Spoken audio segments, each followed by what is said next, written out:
This is the How Design Live podcast, hosted by programming partner Ilise Benun, national speaker, author of 7 business books for creative professionals, and founder of marketing-mentor.com.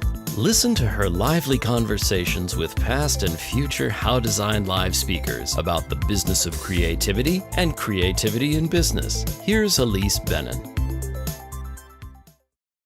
What does it mean to sell when you're a creative person building a business? Do you imagine you have to be a pushy person? If so, it would make sense that you're avoiding it. But Maria Rapetskaya has found a way to sell that fits her style and that she's comfortable with, as well as a realistic mindset about the importance of building relationships. Along the way, she developed a thicker skin and she adjusted her expectations. In our interview, she admitted that this took her a while to grasp. Her attitude was getting in the way. Maybe that's happening for you too. Listen and learn. Hello, Maria. Welcome to the HOWLive podcast. Thank you, Ilise. Great to be here. Please introduce yourself.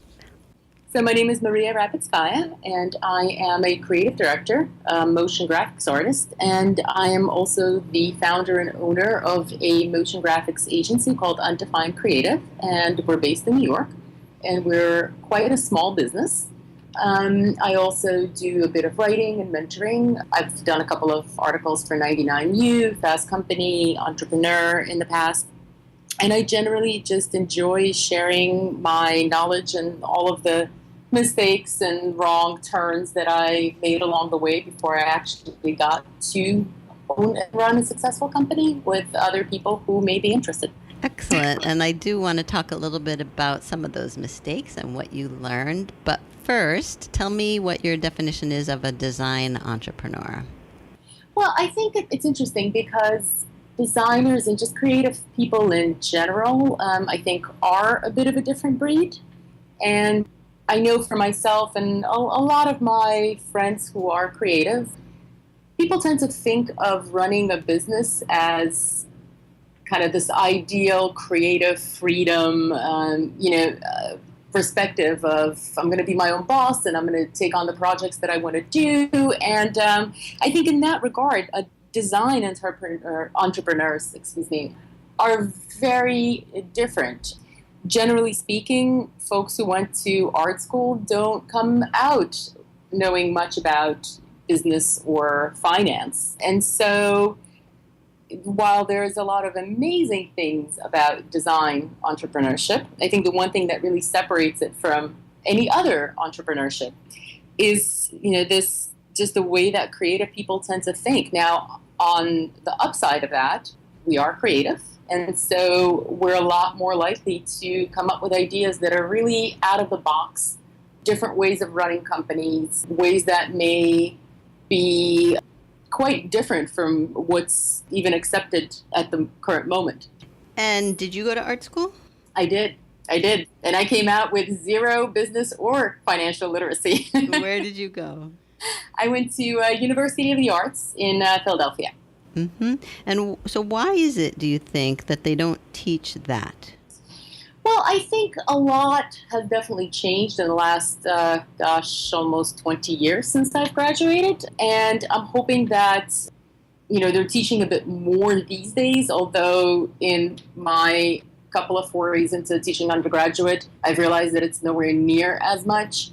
I think art school has always just been this very interesting place where the idea is really to focus in on your talent and to really work with your particular field. And, it's really about the work that you produce. And it's wonderful in that respect because very few of us, after we graduate, have this 4-year stretch of working on our ideas and being encouraged about our ideas. And, there's also this whole idea about artists not traditionally being business people, right?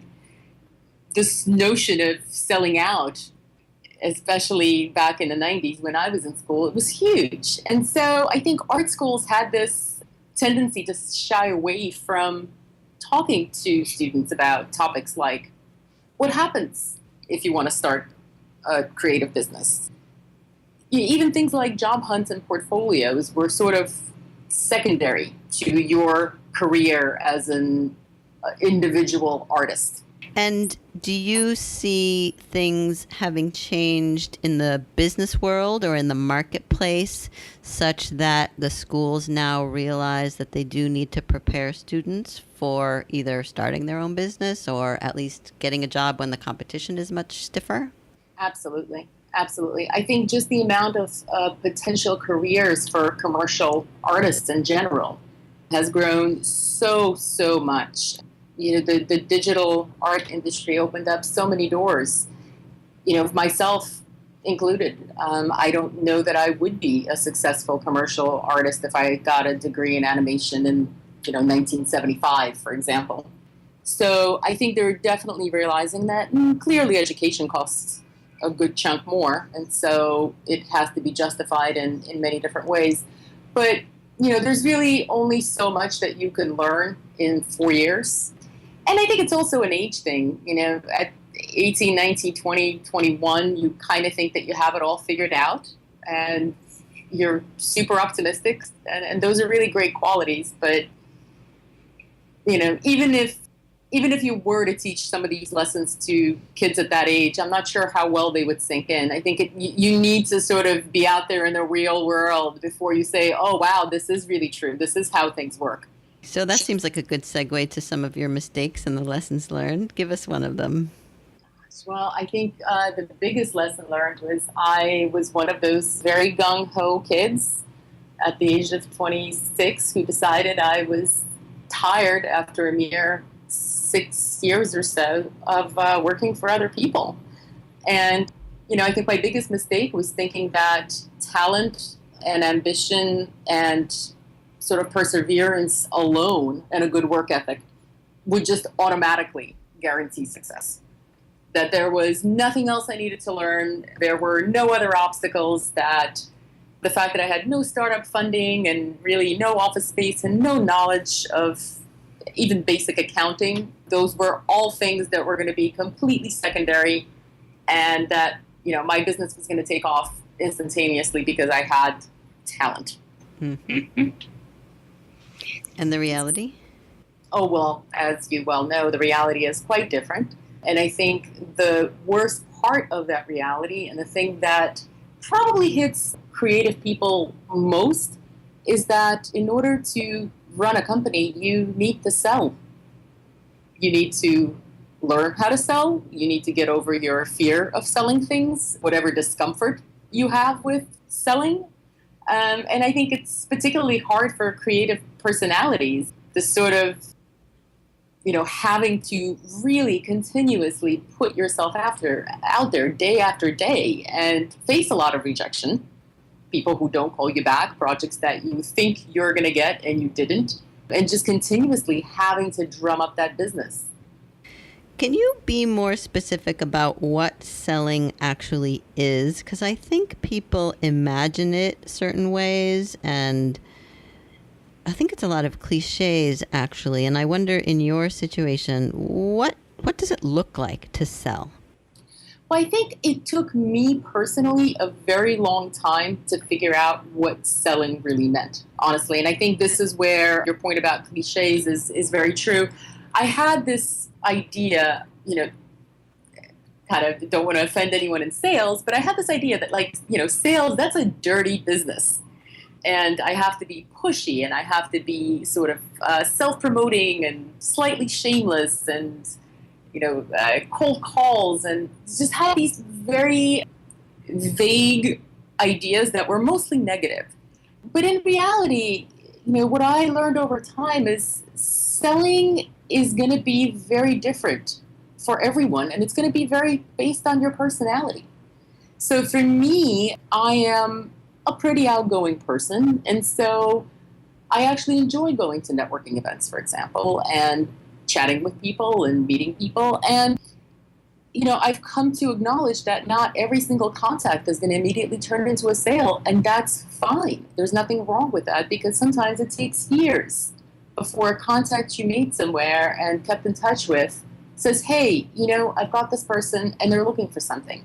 So sales is really more about building relationships with people, especially in a service industry where a lot of your business is going to come via referrals and based on your reputation and how you are to work with. And that's the part that took me a really long time to get. I had this attitude of, oh, well, they didn't write back or they didn't respond, or, oh, well, I checked with them once and there's no work available there. I wash my hands of this contact because I've got to move on and keep looking. So it's really about sort of personal relationship maintenance more than anything else. That's at least the way that I've seen it and come to understand it. And so how do you maintain those relationships, you specifically? So, obviously you can't maintain a lot. So I definitely try to go for quality over quantity. A lot of that has to do with the fact that I'm a small business owner and sales is just a part of what I do. My number one job is creative director here, so that has to be my number one priority. And so I quite literally maintain a list, and I try to keep it brief, no more than 30 to 40 people at a time of, people that I am currently keeping in touch with actively. And that can mean anything between, I give them a shout once a month to every few months, depending on location. Maybe we'll go grab a drink. Maybe we'll go get a cup of coffee. And, the key is to not be selfish about these relationships and sort of have this attitude of like, I need from you. It's a two-way street. So I'm always looking to see if these folks can use some help as well.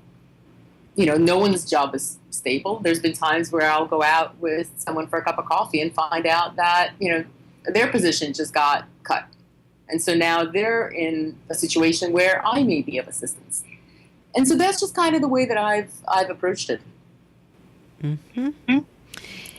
And I'm thinking of, the specific tools that people use. It sounds like you're talking about in-person meetings, maybe a little email, picking up the phone, but literally, live, real-time maintenance of relationships, staying in touch with people. Indeed. And, I'm not going to lie, we do rely on newsletters and email blasts and email marketing and all of the things that everyone else is doing. But for myself, what I genuinely enjoy and what I feel works best in the long term is really just the personal contact, because we are a service business. Mm-hmm. And it also sounds like what you've described as you've learned over the years is a shift in your expectations about what the result of your marketing efforts and your selling efforts are. Absolutely. Absolutely. A lot of patience, certainly, and a thicker skin, no doubt. But it's also just recognizing that, we do the best that we can. We continue to learn. Both my executive producer and I have different aspects of the sales cycle that we're responsible for. And we've learned who's good at what. And that's been very instrumental in sort of adjusting our expectations because, at first we were trying everything under the sun. And when none of it was working, it was like, oh my God, what are we doing wrong here? But now that we've narrowed it down to the few things that have actually worked over time, I think, our expectations are far more realistic in knowing how long it takes to sometimes land a project, and also how many times you land nothing at all. And you can't take it personally, I think is the biggest sort of long-term takeaway for me. Mm-hmm. Have you ever thought of outsourcing the selling? We did actually, for about a year, have a full-time accounts person. Mm-hmm. And, the truth of the matter is you need to really believe and have stake in what you're selling. And so after that year, my AP and I both realized that no one is going to put their heart and soul out there for this company the way that she and I will. And because we are a small business and because, our price tag on what we can afford to pay a sales person full time is much less than the going rate, even here in New York, for example. We just decided that it's best that we do it ourselves. Mm-hmm. And that way we have full control of the process. We have, most importantly, we have control of the message. And because it's just us, the industry shifts so much, even in the 6 years that this company's been around. We've probably adjusted our pitch at least 4 to 5 times because it's been such a drastic change in the kind of work that we're doing, the kind of clients that we're getting, the kind of work that we want to do, the work that is more lucrative than other. And so, when you outsource that part of the process, there's just so much more potential for communication breakdowns. And I see how very large companies, of course, that's just part of the game. But for sort of the mom and pop shop, as we sometimes call ourselves, I really just found that no one does it better than the 2 key people at the helm. And maybe this is related, but I know you have some strong opinions about the rise of clients asking for free work, or maybe you're talking about spec work, but how does that come into play? Well, I think for a shop like ours, it really becomes a question of pay to play. It's not a question of opportunity seeking. Anytime someone asks us to pitch for free, it is taking time directly away from projects. We don't have 20 or 30 extra folks on staff who may be sitting around this week and can do the free boards or, a creative brief. And so I think, my biggest gripe with the free labor is that it really affects smaller business. An agency can handle free work. A creative studio of 100 people can handle the free work. Shops like mine cannot. And I know that there are far more shops like mine out there who are getting cut out of the loop here, frankly, just because we can't afford to take on these risks. My understanding is that there are certain industries or markets in which this is very common practice and that's the expectation, and then other niches where no one would ever think of asking you to put time and effort and, present ideas, especially without going through some kind of discovery process. Right. Well, I think when I first started working professionally, the first time I ever heard of this sort of free pitch practice was with respect to the large ad agencies. And there were many years where I thought, okay, well, that's how that process works. And it seemed fair because you're talking millions of dollars, multi-year contracts. There's really a lot of risk at stake. And then in the course of the last, 5-6 years, I've seen it trickle down to places where I would least expect it, budgets where it's just inexplicable how anyone would feel entitled to ask for free work when the amount they're paying for the work that they're asking is already far below standard. And so, I think it's just coupled with just overall economic trends towards people wanting things faster, cheaper, constantly, it seems. Mm-hmm. They want them even faster and cheaper than yesterday, and even faster and cheaper still. And when you throw in this tendency of thinking that it's completely okay to ask for free creative work, because as we all know, with just the general shift in culture of, who pays for music anymore? We have Spotify, mm-hmm. And that's the best case scenario because at least you're paying something. I think it's just the stigma of asking creative people for free work has really just been erased. And it's quite unfortunate. I agree with you, and I do think it's our responsibility to stop it because the client certainly is not going to just stop asking. So maybe as a way to wrap up, you can share, if you have it, some language that creatives can use to resist and explain as much as possible to the client that this is not right. Absolutely. The stance that I've taken is that unless we have a very established long-term relationship with a client, And we have very transparent scope of work and budget and expectations. We simply do not work for free. There are cases in which we will consider. I don't want to make this kind of a foot down absolute. We do examine these on a case-by-case basis. But again, unless I know you, and unless you're very transparent about what you're proposing, and I know that I am actually in the running because we have an established relationship, and you simply wouldn't call me as, budget filler, sort of, then the answer is always no. And it's a very firm no, saying, I'm sorry, we do not believe in putting our work out there for free. Do you say it in person, verbally on the phone, in writing? What's the best way to communicate that message? I think it depends. I think in person, I probably wouldn't put anyone on the spot. Like, let's say if I had gone into a meeting and at the end of the meeting it became obvious that there was a boatload of work that was being expected for free before we even got consideration on the job, I probably wouldn't be so blunt as to put people on the spot that way. But I would certainly email them afterwards. And then, a question of whether it's a phone call or an email depends on how it's asked. We've done both, certainly. And, sometimes it's a harsher line. I think I'm a lot more likely to just say it directly on the call if the scope of work is just so incredibly beneath the even option, right?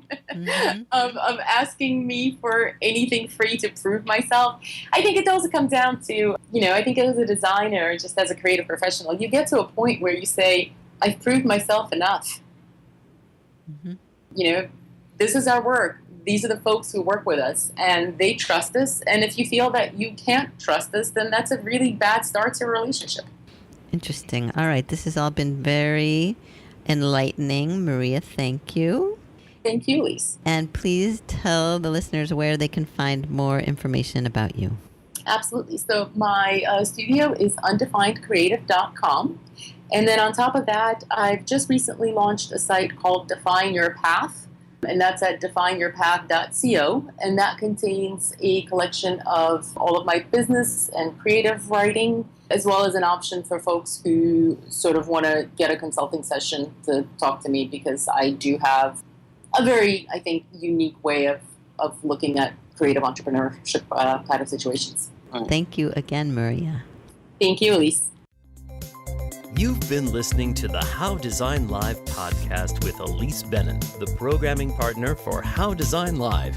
You can subscribe to this podcast in the iTunes Store or on SoundCloud. We hope you found it both inspiring and practical, like everything HOWLive. And we hope to see you at the next How Design Live, May 2nd through 6th, 2017 in Chicago. Get all the details at www.howdesignlive.com.